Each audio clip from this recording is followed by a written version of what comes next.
مارتي وربي سيجبو أفنا مارتي وربي سيجبو سددان سيبتا ولا ينفرجبو ولا ينفرجبو فايدا يويبنا أرجيني كيفنا فايدا يويبنا أرجيني كيفنا ولا شودا عينا خير والجوديفنا والجوديفنا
خبجم توتا داوت توتا خيجا كان داوت شادا جرتن سجنتا ايبا واجرا أدا بلسوما ورمودا واجرا باودا تيجودا اسمعالا دريدوادا غندا غورو جاموتيغا كان حالات داتين ايبي منا كانغا جيفا ماجرو يجودا سجنتا كان رتيغا كيسومان غرغرا ابوتين غدادا قيرو في قرين هاوتي في ابوتين تيكادا في غدان مرتينو اسرتينو فركماني تجرن جچودا لاتا سجنتان كون حالا كميتيغا جيفما غوتو سجنتچا غما كيسن كان جيسنو تايچودا ديسان سجنتا اسكندر علي قبيسان شر ماركي آدم كاميراماني كينيا هينوكي وجين بكتكاتو وداني هانغا دوما سجنتا تينيا تياكرون فارتوتن إسنا فيراتيغا سودان غرا سجنتا واجرا أد بلسوما ورمودا كان أباودا كان دمي دريدوادا كان داود نتاي شودا نفان ترى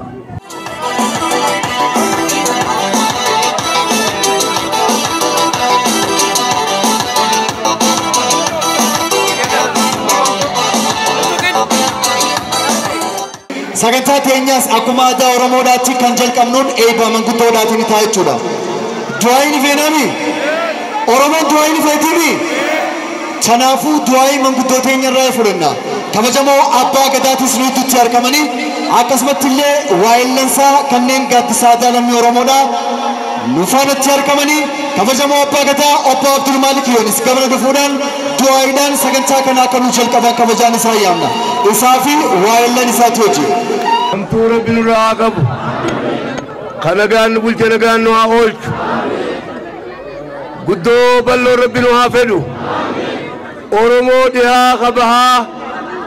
Tokko ta'ee warra fiintama Rabbi sinaa godhu. Tokko ta'ee warra fiintama Rabbi sinaa godhu. Oromoon tokko. Oromoon tokko. Addi bilisummaa Oromoo taarra dhuftee biyya sii addaa afran qalloo irratti arra qaatee mul'atte arra Oromoon ilmaan abbaa shanii saanii tokko yoo bade saasan tokko harkee hoottoo guuje obboleeyyan mana galan obboleeyyan wali gad hin dhiifne Rabbi nu haa godhu. Oromoo wal qabattee takka taate Rabbi nu haa godhu. Oromoo addaa yaaturu Rabbi nurraa haa qabu. Oromoo takka Rabbi nu haa godhu. Sabaa fi sablammootaas warra fi qabu nutti haa godhu. Rabbi hamtuu isinirraa haa qabu. Warra wal dhabaan oole isin haa godhu. Warra waa dhabaan oole isin haa godhu. Qabeenya keessan isin haa nyaachisu. Waa inni isin bira haa jiraatu. Waa inni isin haa tiisu. Waa inni isin haa tiisu. Moggaa ta'e isin haa dhaabbatu. Ija jinnii Rabbi isinirraa qabu. Ija isin isinirraa qabu. Ija hamtuu isinirraa qabu. Fiinta Rabbi isin haa baasu. Qeeyiroo teenya. Qarree teenya. Foollee teenya. Fiinta Rabbi haa baasu. Fiinta Rabbi haa baasu. Akki bareedu kun. Akki tolu kun. Qeeyiroon dhufe. Foolleen dhufe. Qarreen dhufe. Fiinta isin haa baasu. Fiinta isin haa baasu. Hamtuu isin haa qabu. Rabbi isin cinaa dhaabbatu. Akka isin itti kaatan fiinta isin haa baasu. Qabsoon isin kaataniif فين تعبات وين نزين هاجرات وين نزين هاجرات ورمو نزين هاجرات هم تورا بالراقب لك سبحان ربك ما يذكرون والسلام على المرسلين والحمد لله رب يا عزيز يا بلا هورا قال توما السلام عليكم برينا غايا ورمون على ولاياته حديث بلسما علمو على ولاياته أنا ولاتاتو وليقل تيقم تانتكاتاتو إلم توقاتين لغايا إلسيتي أولين لغايا ياما المدى ياما إرقدى راسا باسا إيبا بباسا للجمتي تلتي برغا هقواتي وروماتي والليفان فقد ربي هرابلا بحق سبحان ربك والحمد لله رب العالمين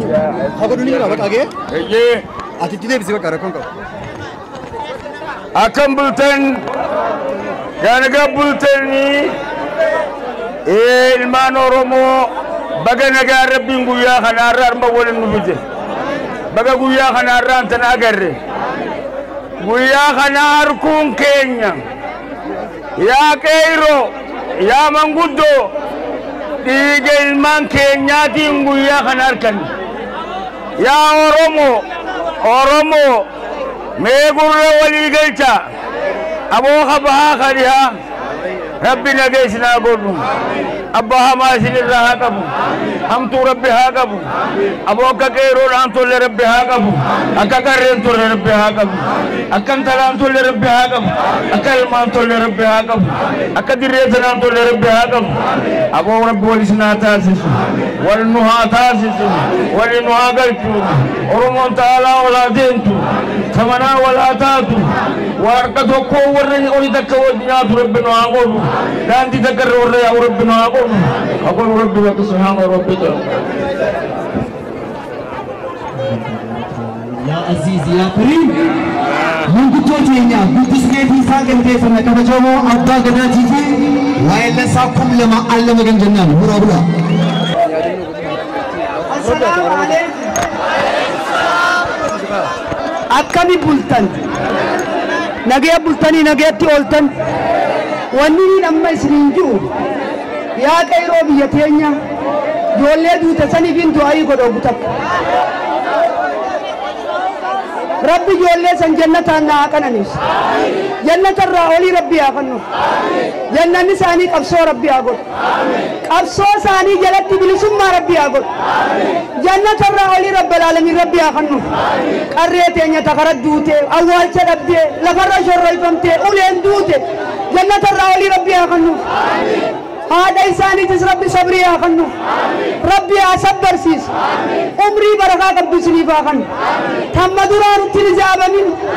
ثم دوران تنزاب من يا أورمو أبو دعاء غارا بورا ربي نوابط بلغان تيانيان دعاين موتوچو دعاء غارا بورا نمني كمودن دواي جرا دعاء غارا بورا نوابط مين كتكان نينجا خيسا خينيا نواتلچو غباوچو فنا خيسا ربي نواتلچ جلا خينيا نوادريس ديرسا خينيا غرتي آقب دعاء غارا بورا نوابط أمس شبيري نگه مرين نگه مريتو نگه إلما غادي نگه يياما المدة يياما إرقدة أكبا دريغل النواغل والرجال يا ربي من لك إجال الأنفرة نواغل يا ربي جيش والإنجبنا خيسا انتهرما آفوينا لله والإنجا ورمو يا ربي جيش ورمو والتيس نارنا أنا إيجا جولي بمجرد وانا والله العظيم ربي النار كيون نما تقوجي واللولي غران ندوكو بيون نما سنين ديامي أوفي الجنة أكاجروتي أوفي وليقون جبليتي أنياس والجلا آياس جيبوتا كأنيا غرتي خوالي غغارين فتو هر قوتا تقوجي خيسان وانا أبو هر قوتا تقونا قوتا تو سنگا أبو غرتي أوبتو قوتا تا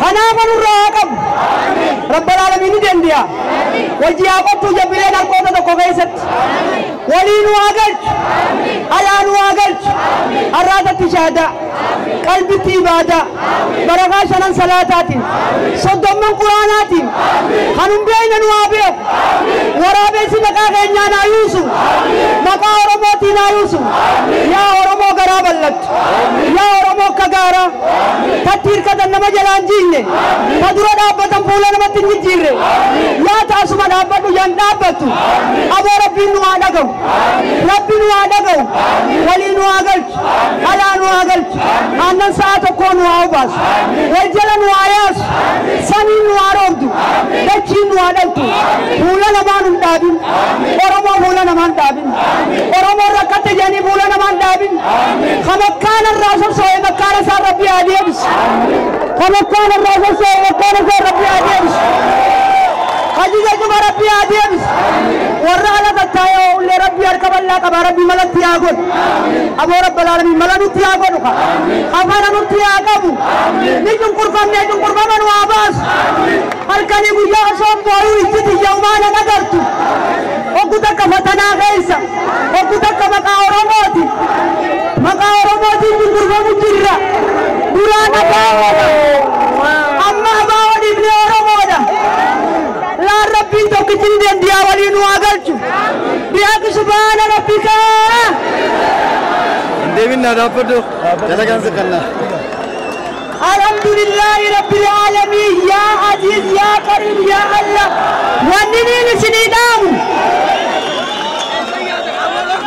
ونني سنيدام أقول كنا لقيا ولي قلتني متي على قلوب تينيكا أما برجزين تجرتو قومشا وقال لهم مرمت بشنجا مرمكا ثاني دلتي مكان دابتو جرامتي لا نمني إراغة تركي سجو إذين دلا ويا بيدين دلا ونيني نسنينجو أرومون كدارا بيتي الرجال بيتي كابي قدان كينيا صلاة نوسا كدارا بيتي مامل كجا والكنا مامل كجا والكنا إنجي فنون تورماتي إنجي فنون تورماتي أجيشا غينو غي أجيشان مانا كورا مون غي مامل كجا ربي نوائر غلطوما qabsoo kana irratti wareegaman oromoo qabsoo kana irratti wareegame qeeroo keenya kan dhiyoo kana waan arraan tana mirga arganne kana nu fiduudhaaf wareegaman 5,000 wal kan wareegaman hunda walumaa galattu qabsoo oromootiin jecha bakka adda addaatti kanneen wareegaman daqiiqaa tokkoof ol kaanee haa yaadannu.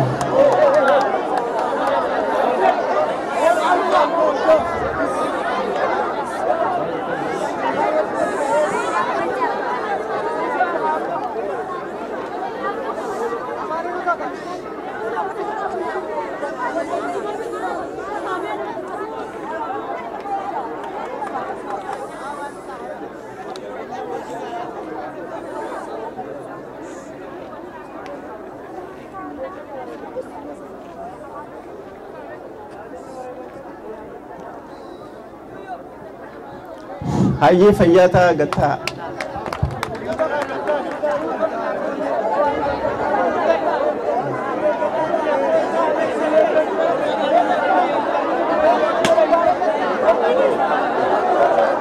hayyee walaa dhaggeeffannu manguddoota keenya haawwan keenya dardarran yookaan qarreen keenya hundi keessanuu kana guyyaa kanaaf asitti nu argamtaniif maqaa adda bilisummaa oromootiin galatoomaan isiniin jedha.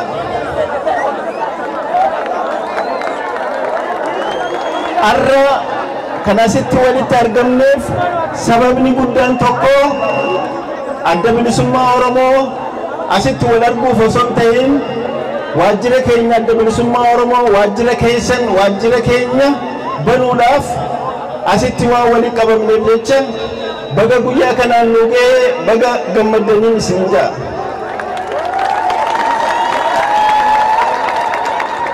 Waajjirri keenya waajjira nagaa rabbi nu haa godhu.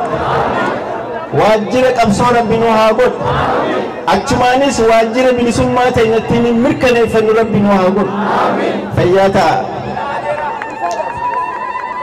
Hayyee akkuma hundi keenya waliin beeknutti arra bakki jirru tun dirree dhawaadha. Dirreen dhawaa magaalaa handhuura afran qallooti. Magaalaan dirree dhawaa magaalaa Oromiyaati. Mee hubadhaa arraan tana dirree dhawaan ammoo magaalaa federaalaa jaanii magaalaa federaalaa jaanii itti moggaafatan. Wanni itti moggaafataniif maali? Dirree dhawaa biyya abbaa isii Oromiyaa irraa kutuudhaaf tan ummata biraatiif akka taate gochuudhaaf achumaanuu kan gurguratanii kan haftuuf itti fakkaattee arraan tana magaalaa federaalaa jaanii isii moggaasan. Haa ta'u isin arraas kaleessas arraas boruus dirreen dhawaa ta Oromiyaa taatee itti fufti jechuudha. Waan isin ajaa'ibu magaalaa federaalaa tana Tigiroonni hoguu jaarratan seera yookaanis Itoophiyaan heera qabdu keessatti magaalaa dirree dhawaa tajaajamtu hin jirtu. Magaalaan dirree dhawaa magaalaa Oromiyaati. Ammallee seera biyya Itoophiyaa tajaajilanii tana keessatti magaalaa Oromiyaatti Oromiyaa jala jirti malee magaalaa kophatti federaala jaaniin tan heeraanuu hin jirre magaalaa kontiroobaandii godhatan jechuudha.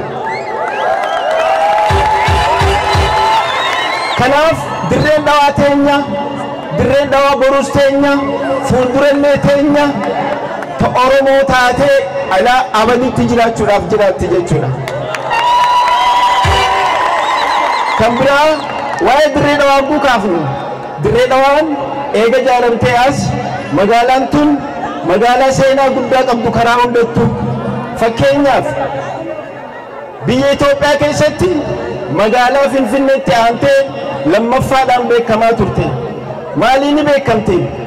Dirree dhawaa keessatti Oromoo ta'uusii mirkaneessuudhaaf ragaalee adda addaa isiniif hin dhiyeessaa.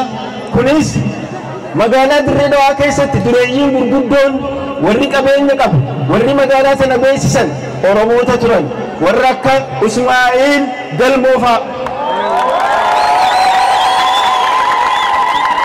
Qabeenyaanis dureessummaanis biyyattii magaalaa tana keessatti Oromoota turan malee akka guyyaa arraan tanaatitti warra biyya biraatiin nutti galee magaalaa kana keessatti maqaa himatu hin turre jechaadha.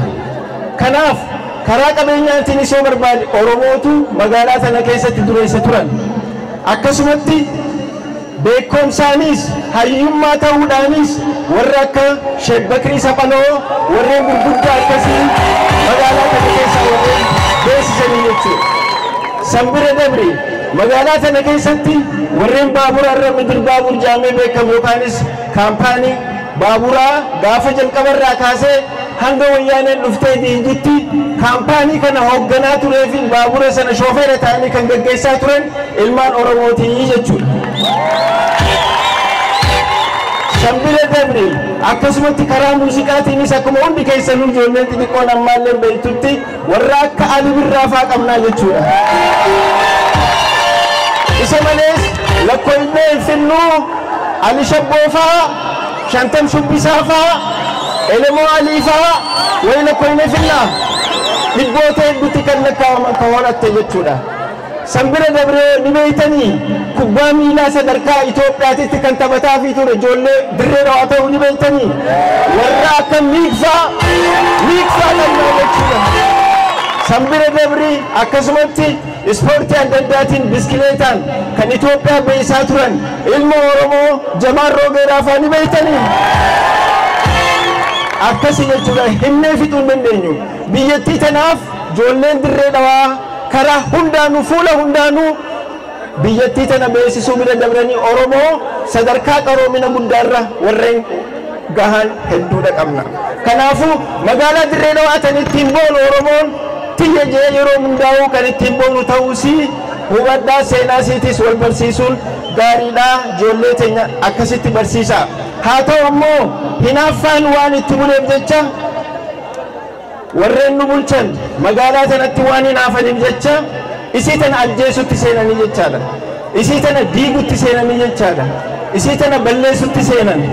Fakkeenyaaf qabsoo arraan tana uummanni Oromoo eega gabroome amata 150 lakkaawwatu kana warreen dura qabsoo bu'uura qabsoo ibidda qaanqee duraanuu biqilchan magaalaa tana keessaa akkuma reefu sin ibsetti hinaaffaan waan itti buleen jecha ilmaan Oromoo dureeyyii reefu sinii sana warra akka Usmaa'il Galmoofaa nama 60 kunoo shinniillee kanatti qabrii takkatti awwaalanii jechuudha qabsaa'ota waan ta'aniif dhiiga isaanii achitti dhangalaasanii awwaalanii jechuudha.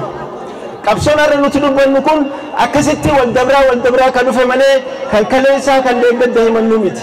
Nama 60 dureeyyoota qofa manguddoo Oromoo qofa isin afran qalloo jaartanii jechuudhaan miseensota afran qallooti jechuudhaan asumatti kunoo awwaalamanii jechaadha. Sanbira dabree qabsoon hin hafne kanneen ni faca'an kaan ni dhuman kaan ni badan. Haa ta'u immoo qabsoon hin dhaabbanne qabsoon ittuma fuftee jechaadha. Kanaaf magaalaa Dirree Dhawaa ajjeesuu fi balleessuu irratti wanni tarkaanfataniif akka haalaan tan utaasitti wal geenye kun hin dhufne bilisummaan Oromoo akka hin argamne akka nama gartee ija qaroo yookaanis mataa dhawanii ajjeesuutitti akkasitti fudhataniiti waan san godhanii jechuudha. Haa ta'u immoo qabsoon hin dhaabbanne itti fuftee falmaan itti fuftee arra kunoo as geenye jirraa jechaadha. Kanaaf gumaa Oromootaa kan Dirree Dhawaatti du'an wareegaman hunda isaaniitu gumaa isaanii ni baafna. Kanaaf Dirree Dhawaa ajjeesuu yaadan malee hin danda'an. Maaliifi qabsoodhaan sana hundarra dabarree Dirree Dhawaan kan duccaalaa dagaagdee beekamtee akka lalistu gochuudhaaf ilmaan Oromoo ilmaan isii qophooyina jirra akkasimi qophooyina jirra jechaadha ni garsiifnas jechuudha. Kana kan biraa wanni inni isinii himu arraan tana hoggaanuti isinitti dhufna akka adda bilisummaa Oromootitti adda bilisummaa Oromoo eega beekumtii siyaasaa karaa paartii siyaasaatti ta'ee galmaa'ee booda paartii siyaasaa ta'ee galmooynee isinitti waan dhufneef kuni milkii guddoodha. Adda bilisummaa Oromoo kana booda qaama seeraati seeraan dhaaba beekamee jechuudha. Kanaaf maqaa adda bilisummaa Oromootiin maqaa kana dha'uudhaan namni nuti dubbachuu danda'u tokkollee nu hin jiru jechuudha. Hoggaa kana isiniin jennu immoo adda bilisummaa Oromootis ta'e ilmaan Oromoo hundinuu akka Oromootitti qabsoon keenya bakka geessan jirti hin geenye. Qabsoon keenya bakka hin geenye hanga Oromiyaan bilisoomtitti qabsoon keenya bakka hin geenye jechuudha. Haa ta'u immoo xiqqootu nu hafe hanga xiqqaa hafe kana immoo qabsoo hanga nu barbaachisu goonee wareega barbaachisutti baafnee bakkaanis gahachuudhaaf teenya jechaadha. Kanaaf amma akka Oromootitti haalli nuti keessa jirru gabaabatti nuti Oromoon akka Oromootitti waa lama qabna. Tokko jabaannee jirra, gurmoonee jirra, jaaramnee jirra, yeroo mucaalaa arra Oromoon jabaatee jira. Kara biraatiinis kan lammaffaa Oromoon arrallee cinaan isaa qaamni isaa tokko dhiigaa jira, gubataa jira, barbadaawaa jira, rakkoo guddoo keessa jira jechuudha. Lameenuu wal biraa qabna jechuudha. Haa ta'u ammoo kun hundinuu qabsoodhaaf waan ta'eef jecha qabsoo keenya jabeessinee fuulduratti itti fufnaan waan barbaadnu sana ni arganna. Oromiyaalleen bilisoomuuf teessi jechaadha. Kanaaf kana keessatti wanni nuti ani isinii mirkaneessu tokko nuti har'a akka Oromootitti dhaggeeffadhaa faffacaanee alaagalan waliigaluu dadhabnee garagara jirraa.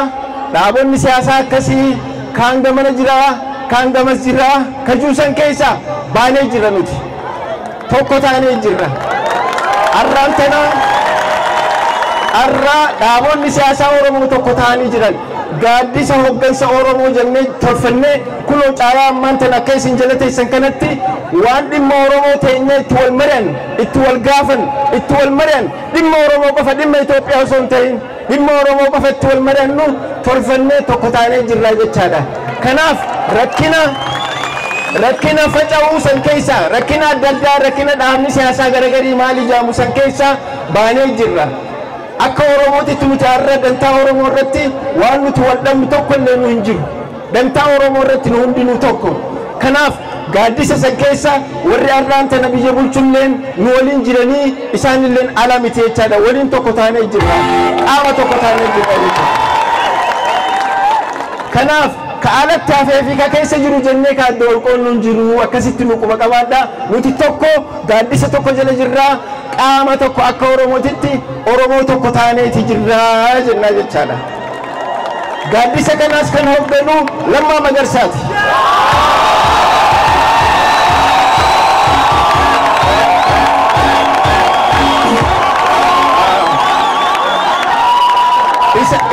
isa waliinis Dr. Abiy hojii waan itti baay'atuuf inninis walumaan jira jechuudha kana alaa miti.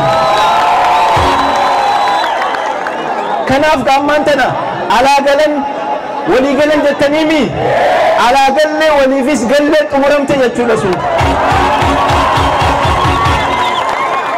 Kana keessatti wanti waliin jenne maali?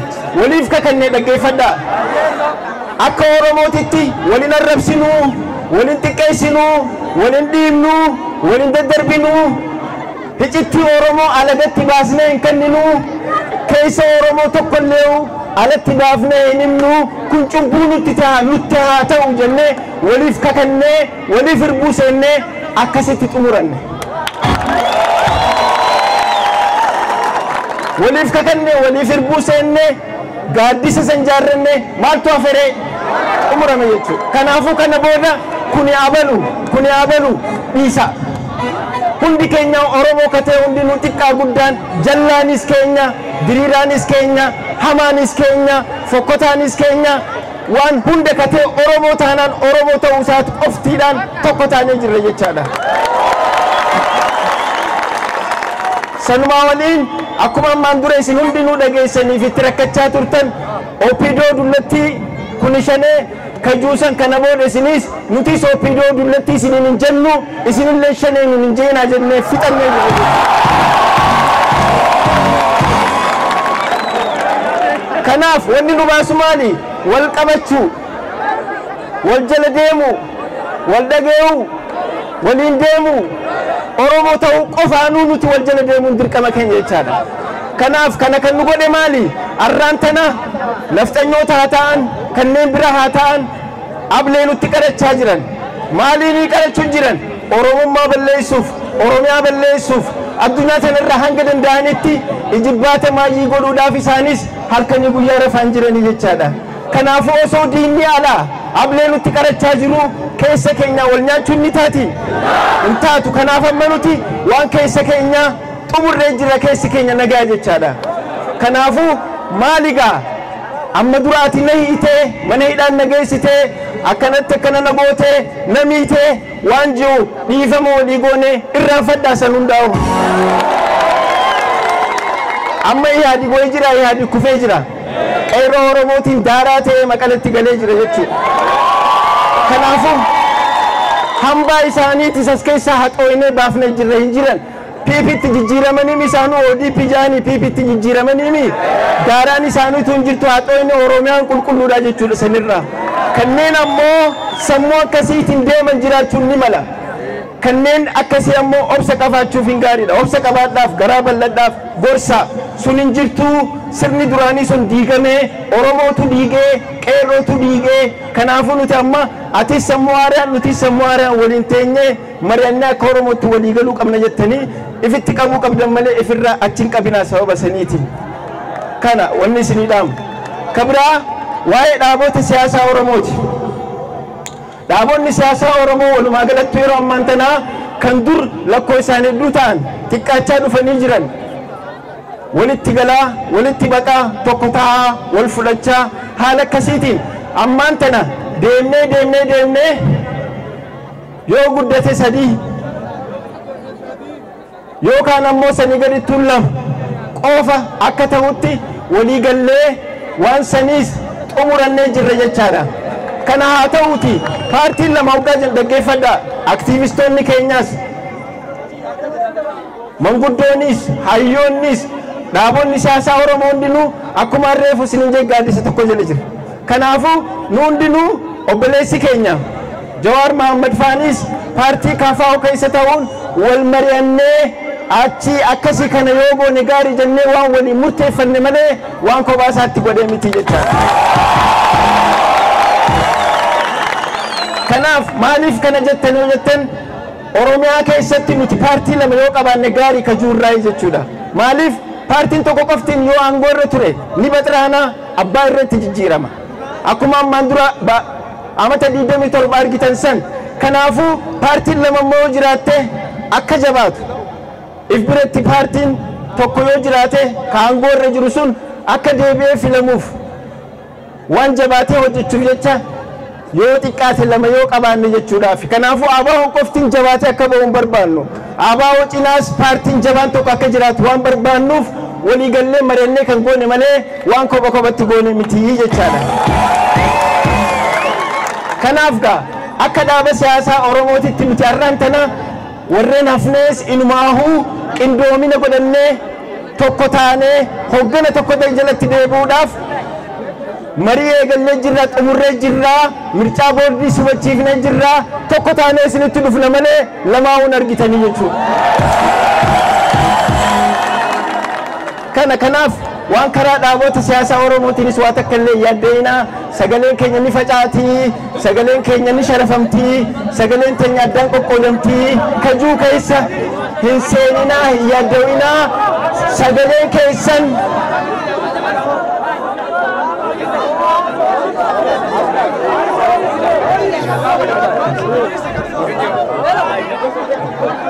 Kishuma keessa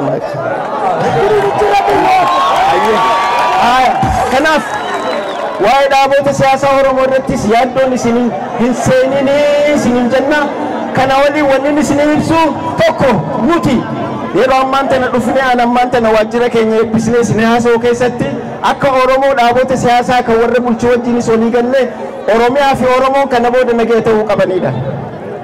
Oromoon hiraaramee jira dararamee jira rakkatee jira Oromiyaanis lafa jeequmsaa lafa balaa taatee jirti.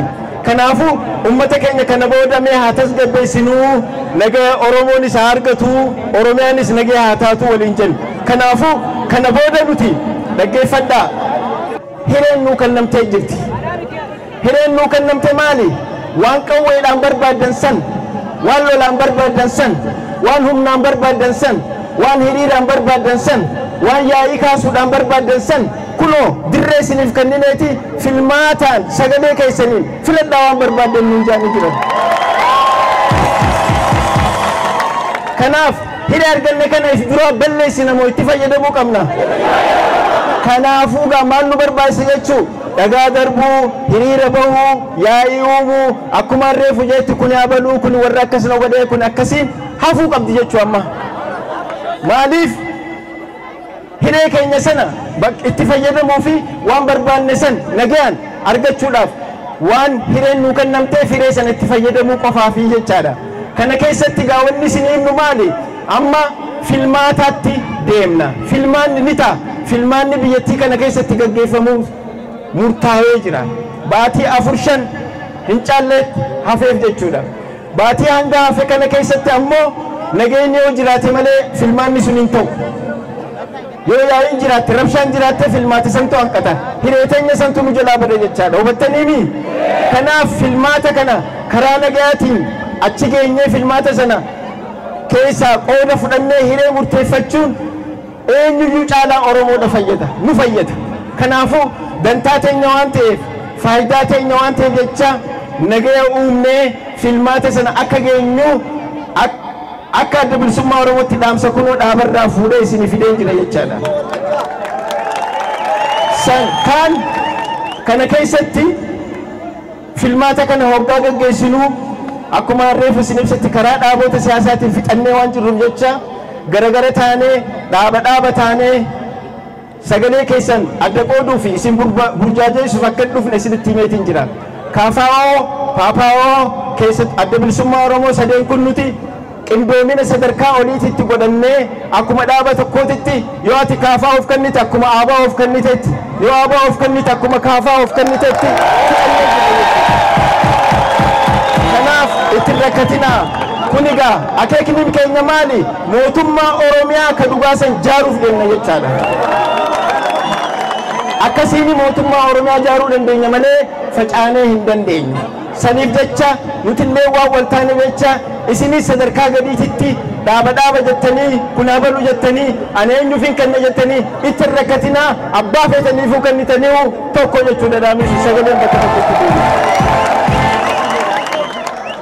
San kan haala ammaan tana Oromiyaan akka Oromootitti nuti keessa jiru dhaggeeffadhaa dubbii fardi isiniima arraan tana akkuma reefu jidduutti quufiyaalatti Oromoo fi Oromiyaa lafarraa balleessuudhaaf diinonni hedduun marxoo hidhatanii jabeeffatanii duula guddaa irra jiran. Kunis maali? Sirna Minilik ammaan dura jaareessan Itoophiyaa takkitti afaan tokkicha aadaa tokkicha amantii tokkicha kan jaansan nurra deebisuudhaaf isaanis halkanii guyyaa dalagaa jiran. Nuti ammoo sirni sun nurratti deebi'uu hin qabu jenna jechaadha. Kanaafuu warreen sirna Minilik faarsanii nurratti deebisuudhaaf tattaafataniin nurraa dhaabbadhaa jennaan. Nurraa haa dhaabbatan. Nurraa haa dhaabbatan. Nuti kana booda akka Oromootitti mootummaa mataa keenyaa ijaarrannee hiree mataa keenyaa fi murteeffannee ummatoota biraa wajjin abbaa fedha wajjinuu sirna federaalizimii waliin ijaarrachuu dandeenya malee ka dirqiidhaan gubbaarraa nutti fidan abadan hin fudhannu. Hin fudhannu. Hin fudhannu. Kanaafuu warreen akkasii waan jiraniif jecha isaan kanas ifirraa quba qabaatanii maqaa Itoophiyaa dullattii nurra deebisuu barbaadan nuti Itoophiyaa haaree ijaarra malee yoo taanes wal taaneeti Itoophiyaa haaree ijaarra malee Itoophiyaa dullattii nutti deebisuudhaaf warreen yaalan hundinuu siyaasaa kasaarteeni deemtanii jennaan jechuudha. Kanaaf amma booda nuti Minilik warreen nurratti faarsu ni fudhannaa. Nuti Minilik warreen nurra faarsan diina Oromoo kan nurratti faarsan nurra dhaabbadhaa jennaan. Nuti ammoo seenaa mataa keenyaa qabna. Kunoo akkuma reefu isin ibsetti seenaan nuti warri galmeeffannu isinuu ni beektan. Usmaa'il Galmoofaadha seenaa isaaniiti kabarachuu qabnu. Nuti seenaa Sheek Bakrii Saphaloofaadha kabarachuu qabnu. Sheek Jaarraafaadha kabarachuu qabnu. Elemuu Qilxuufaadha kabarachuu qabnu. Seenaa ilmaan Oromoo goototaa fi hayyoota keenyaati malee seenaa diinaa abadan hin barannu. Oromiyaa keessaas bahuu qaba jechuudha keessaa. Laala isaan waan jaambeeytu ta isaanii jabeeffataniiti Oromiyaan ammoo ta'uu hunda keenyaati jaan. Ni taati? Hin taatu abadan. Oromiyaan teenyuuti. Oromiyaan teenyuuti. Kana nu mirkaneessan malee abadan wajjinuu jiraachuun hin danda'amu jechuudha. Kanaaf abbaa fedhe nu keessa jiraachuu ni danda'a. Maaliin yoo lafti tun biyyi kun biyyeen tun teenya ta'uu nu mirkaneesse qofa nu wajjin jiraachuu danda'a. Yoo kana nu mirkaneessine nu jiraachuu hin danda'u. Kanaafuu lafa Oromiyaa keessa taa'eetiin ani paartii gartee Minilik filadha yoo jennu keessa taa'ee ni danda'a? Hin danda'u. Eenyu filachuu qaba? Paartii Oromoo filachuu qaba. Paartii Oromoo qofa filachuu danda'a jechuudha. Maaliif eenyu wajjin jiraata? Isaan sun dhufanii asitti isan bulchanii jechuudha. Ka isa bulchu filachuu qaba. Akkasi kanaafi dhaamsa keenya kunoo warreen Itoophiyaa durii nurra deebisuu barbaadanis kana jennaani dhaabbiin keenya kana. Kan haala ammaan tanaatti nuti warra ifi filanneeni buluu qabna jechuudha. Akkasimi Oromoon gadaa beekaa dimokiraasii beeka. Nuti kan deemnuuf kana jechuudha. Nuti nama nuti filanneetu nu bulchuu qaba. Namni nuti hin filatin nu bulchuu hin danda'uusi ta'uus hin qabu jechuudha. Kanaafuu gaafilmaanni kun wanni deemnuuf kana waan ta'eef mattaawaqaa fudhadhaa. Namni mattaawaqaa hin qabne filachuu hin danda'u. Saniifuu amma akka dhagayaa jirrutti mattaawaqaa illee kennuu didaa jiranii jechuu dhageenye kana dirree baatanii miidiyaatti baatanii himuu qabdan. Kunoo mattaawaqaa qabaachuun mirga keenya. Mirga hundaati jechuu kadhaa miti kun. Maallaqaan illee bitachuun hundi hin jiru. Mirga keenya. Kanaafuu waan akkasii kan bakka hedduu Oromiyaa keessattuu dhagaya waan jirruuf jecha gaafadhaa fudhadhaa yoo isaan didan miidatti gabbaatii himaa jechuudha addunyatti. Kana kabiraa maayiirratti wanni waliin jennu yeroo ammaan tanaa keessatti Wallaggaas Gujiis Booranaas rakkoo Oromoon akka jirtu beekna. haa ta'u immoo waliigalteen sun rakkoon fi mootummaa jidduutti dhalateerraa osoo bakka hin gahin dogoggora godhameen haga ammaa rakkoon sun furmaatan argan. Kanaafuu isa kana furuudhaaf mootummaa wajjinis ammallee dhiyootti waliin gatteenyee dubbannee karaa nagaatiin akka xumuramu waliin dhaammannee jirra. Koreenis itti ijaaramee jira. Koree sanitti dirqama sana kenninee jirre jechaadha. Koree kanaas lammaanis keessa jira, Dr. Abiyyiis keessa jira. Kanaafuu karee isaaniitiin akka xumuramu jennee jirra. Dhaggeeffadhaa. Oromoo humnaan bulchina jechuun abadan numa hin danda'amtu. Oromoon miliyoonni tokko dhumee bilisummaa isaanii harkata jechuudha. Wareega barbaachisu kafallee bilisummaa keenya arganna. Kanaaf ammallee humnaan nutti hin deemina. Hidhaadhaan nutti hin deemina. Hiraarsuudhaan nutti hin deemina. Gujarreeruudhaan nutti deebina. Nagayaan teenyee haa fixannu jenna. Kanaafuu isinis ammallee obsa qabaadhaa. Ni dhumti dubbiin nagayaan karaa nagayaatiin lolaawwanni xumuramu hin jiru. Nagayaan xumuranna. Obsa qabaadhaa. Obsa qabaachuu kana wanniin dabalee isiniif sumaali kan Gujii fi Booranaa fi Wallagga qofa osoo hin ta'in dhiyootti akkuma isin dhageessanitti obboleessi keenya Jawaar Mahammad faan yeroo biyya alaa dhaqan akkuma amma nuti tatteenyee waliin mari'annu kanatti Oromoo mana keessa taa'ee hoggaa mari'atu Amaaronni alaa maal godhaa turan? Oromoo arrabsaa turan. Oromoo akkas jechaa turan. Caaltuullee maqaa arrabaatti fudhatanii caaltu jechaanii turan. Caaltuulleen itti kofaltee bira dabarte. Kanaaf Oromoon mana keessa taa'ee maal jeen isinis mirga keessanii nu balaaleffachuun nuti ammoo akka keessanitti isinin arrabsinu isin wajjin xiqqaannuu jaaniin jalaa callisaniimi gaafas duuba maarri maal ta'e ni salphate duuriyyee ta'e ni gowwaa ta'e ni salphate Oromoon maal taate duuba kabaja argatte ni guddatte. Bakka YouTube beekumsa argattee uummata kabajaa qabu ta'uusaa agarsiisanii jechaadha. Gartanii obsa qabaachuun bu'aa qaba malee kasaaraa hin qabu. Obsa kanaas hogguu jennu beeka deemnee bakka daangaan itti dhaabbatu numa jira. Achiin geenya amma gaafa geenya immoo waliifuu labsina. Kanaaf amma alaayis keessaayis waan fedhee waan nurra gahu sanbira dabraa. Ijoolleen Oromoo ilmi Oromoo fooqirraa darbatamee asitti barataan keenya hin duune biyya Amaaraa keessatti ajjeefamaan jiru nuti deebisaa kennineefi garaa bal'anne obsa godhan. Obsi keenya kun ammoo gatii guddoo isaan kafalchiisuuf ta'a. Gatii guddoo umrii isaanitti ilmaa ilmatti kafaluu hin dandeenye kafalchiisuuf ta'a. Kanaaf waa hundaafuu obsa qabaadhaa jeetiin dhaamsa akka dhaabaatitti akka Oromootitti akka gaaddisatti illee dhaamsa isinii dabarsu. Obsi keenya bu'aa nuu fide malee kasaaraa nutti hin fidu yeroo gabaabduudha. Kanaafuu garaa bal'adhaa obsa qabaadhaa ammallee maaliif nu tuttuqanii nu lallaallatanii akka nuti mira keessa seennee waan hin taane keessa nu galchuu barbaadanii jechaadha. Kana jalaa diduu qabna. Kanaaf obsi keenyatti haa fufuu isiniin jennaa jechaadha. Kanaaf gaa waliigalatti kaan ijoolleen Oromoo akka adda bilisummaa Oromootitti mootummaa wajjinis ijoolleen Oromoo barattoonni biyya Amaaraa keessaa haa galanii jenneen galchuu didan nuti filmaata amma dhufu keessatti yoo gartee kan mo'annu ta'ee ijoolleen Oromoo yuunivarsiitii Oromiyaa qofatti baratti malee biyya biraatti hin arginu.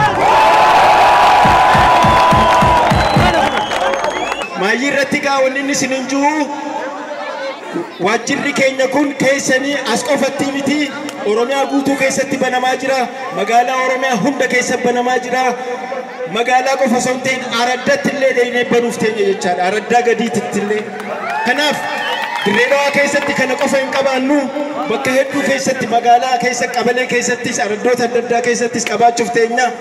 Marraa jalqabaatiif arraan tana kana ta'us boru kana caalaa waajjira babal'aa fi gurguddaas qabaachuuf teenya.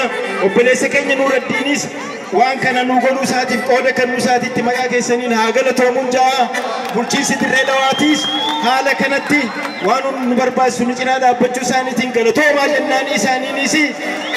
Kanaaf yeroo biraa walitti deebinee mari'annaa akkuma ammaatti nu jabaadhaa jajjabaadhaa isiniin jennaa nagaan naa turaa fayyaa ta'aa injifannoon uummata Oromoof jiraadhaa.